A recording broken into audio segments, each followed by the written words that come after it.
Hello. During the last 2 days, we are gathered here in Pakistan's Islamabad, capital city, to discuss internationalization of higher education in the member states of Economic Cooperation Organization.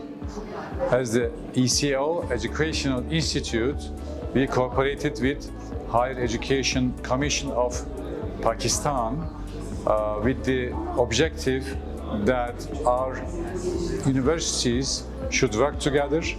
They should be more internationalized in order to attract students from within the ECO region and also from abroad.